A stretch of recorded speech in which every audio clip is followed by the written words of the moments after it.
Olá, seja bem-vindo ao canal do Professor Badaró. Nessa série de vídeos de modelagem de requisitos, estamos estudando métodos baseados em classes. Neste vídeo, a identificação de classes de análise. Se olhar para uma sala, você verá que existe um conjunto de objetos físicos que podem ser facilmente identificados, classificados e definidos. Isso em termos de atributos e operações. Porém, quando você olha em torno do espaço de problema de uma aplicação de software, as classes e os objetos podem ser mais difíceis de compreender. Podemos começar a identificar classes examinando os cenários de uso desenvolvidos como parte do modelo de requisitos e realizando uma análise sintática dos casos de uso desenvolvidos para o sistema a ser construído. As classes são determinadas sublinhando-se cada substantivo ou frase nominal, essas frases que contêm substantivos, e introduzindo-os em uma tabela simples. Os sinônimos devem ser todos anotados. Se for preciso que a classe, no caso o substantivo, implemente uma solução, então ela faz parte do espaço de soluções. Caso contrário, se for necessária uma classe apenas para descrever uma solução, ela faz parte do espaço de problemas. O que devemos procurar, uma vez que todos os substantivos tenham sido isolados? As classes de análise se manifestam de uma das seguintes maneiras. Entidades externas, por exemplo, outros sistemas, dispositivos, pessoas que produzem ou consomem informações a ser usadas por um sistema baseado em computadores.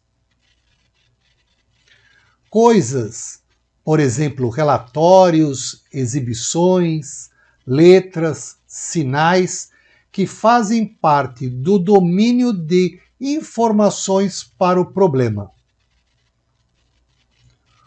Ocorrências ou eventos, por exemplo, transferência de propriedades ou a finalização de uma série de movimentos de robô que ocorrem no contexto da operação do sistema. Papéis, por exemplo, o gerente, o engenheiro, o vendedor, desempenhados pelas pessoas que interagem com o sistema. Unidades organizacionais, por exemplo, divisão, grupo, equipe, relevantes para uma aplicação. Locais, por exemplo, o chão de fábrica ou uma área de carga, que estabelecem o contexto do problema e a função global do sistema. Estruturas, por exemplo, sensores, veículos de 4 rodas ou computadores que definem uma classe de objetos ou classes de objetos relacionadas. Essa categorização é apenas uma das muitas que foram propostas. Por exemplo, Timothy Bundy, no livro Uma Introdução à Programação Orientada a Objeto, sugere uma taxonomia de classes que inclui produtores, fontes, e consumidores, os reservatórios aí de dados. gerenciadores de dados, classes de visualização ou de observação e classes auxiliares. Também é importante destacar o que as classes ou objetos não são.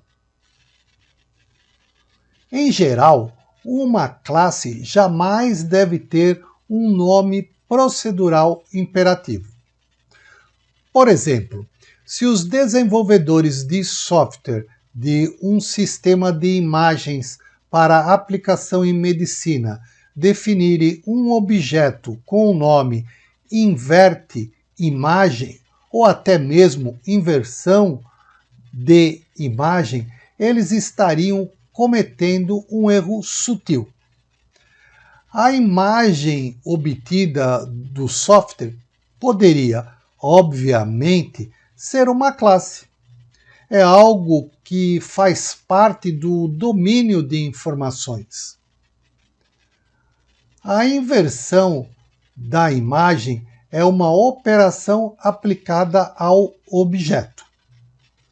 É provável que a inversão seja definida como uma operação para o objeto imagem, mas não seja definida como uma classe separada com uma conotação, tipo inversão de imagem.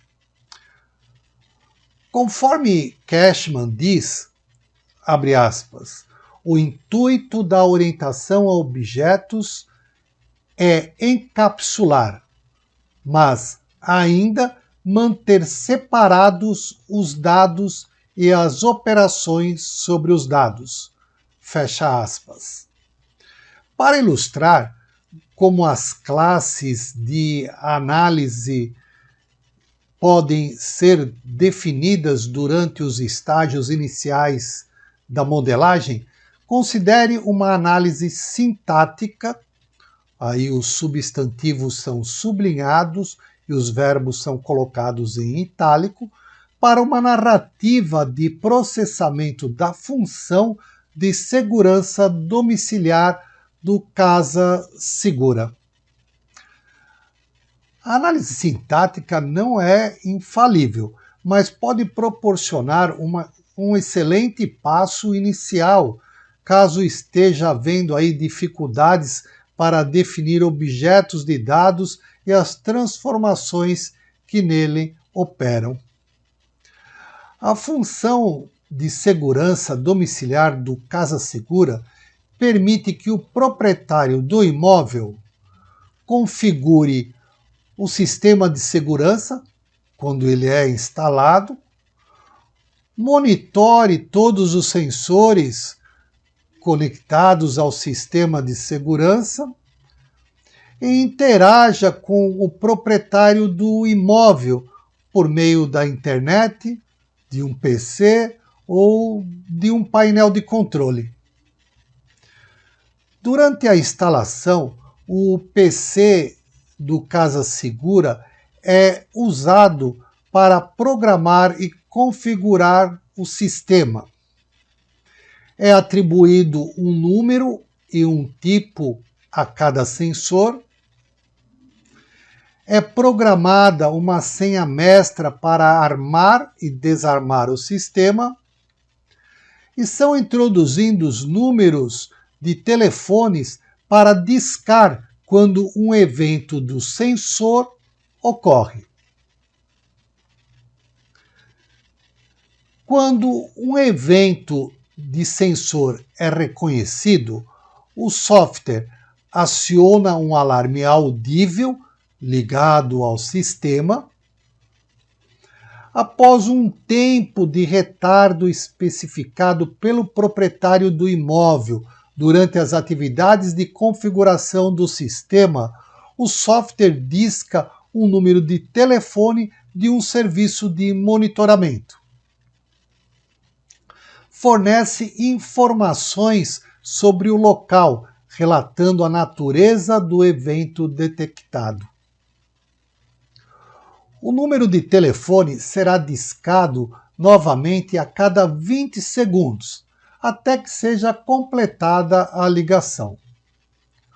O proprietário do imóvel recebe informações de segurança por meio de um painel de controle do PC ou de um navegador, coletivamente denominado interface.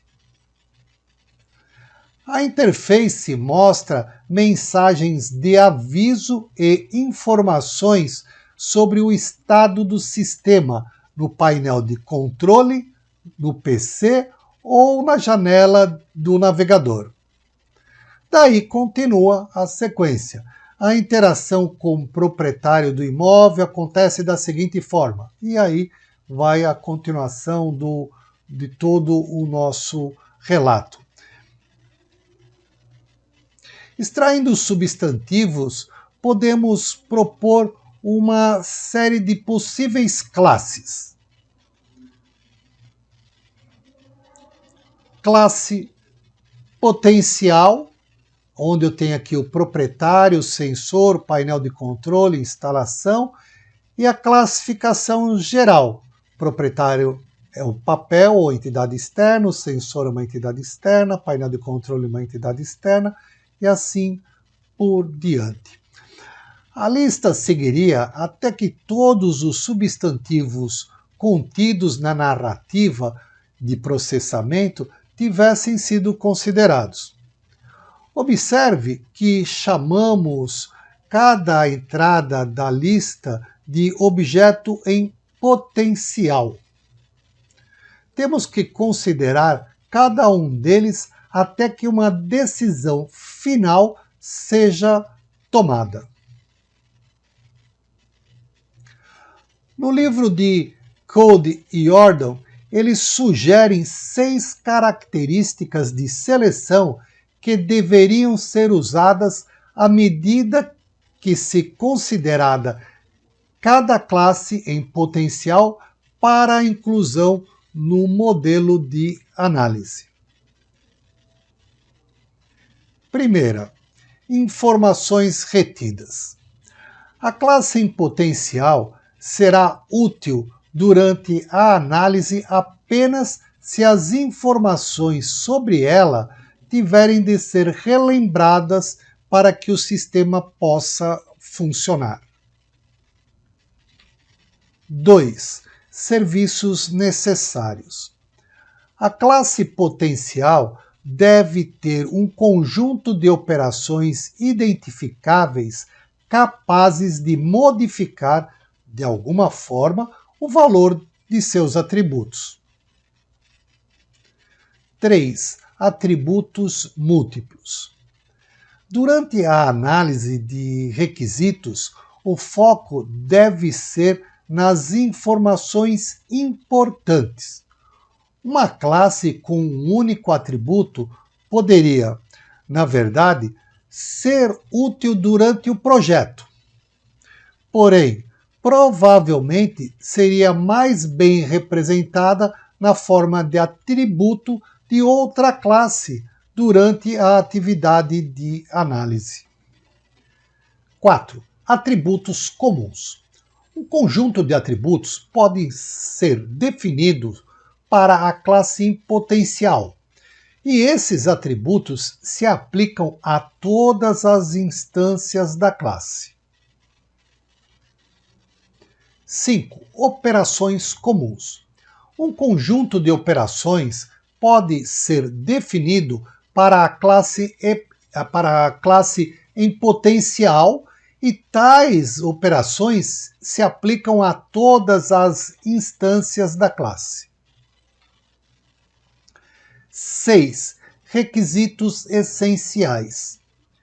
Entidades externas que aparecem no espaço do problema e produzem ou consomem informações essenciais à operação de qualquer solução para o sistema quase sempre serão definidas como classes no modelo de requisitos. Para ser considerado uma classe legítima para inclusão no modelo de requisitos, um objeto em potencial deve satisfazer todas ou quase todas, essas 6 características.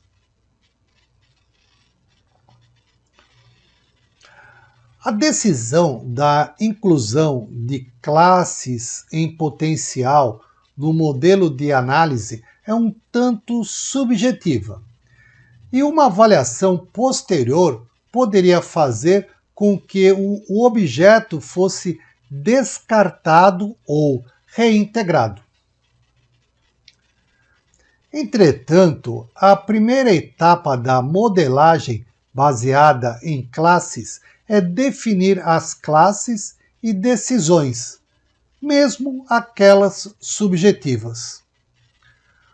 Com isso em mente, devemos aplicar as características de seleção da lista de possíveis classes do Casa Segura.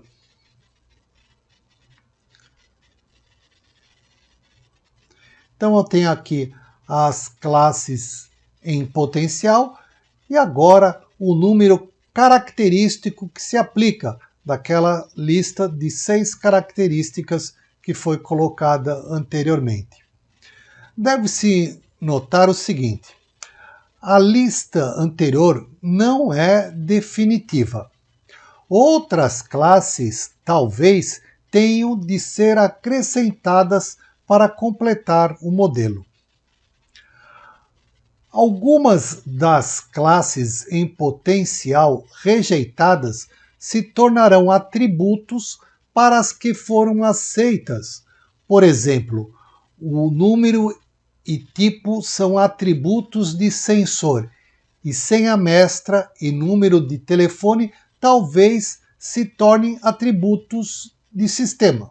Enunciados do problema diferentes talvez provoquem decisões aceito ou rejeitado, diferentes, por exemplo, de se cada proprietário de um imóvel tivesse uma senha individual ou fosse identificado pelo seu padrão de voz.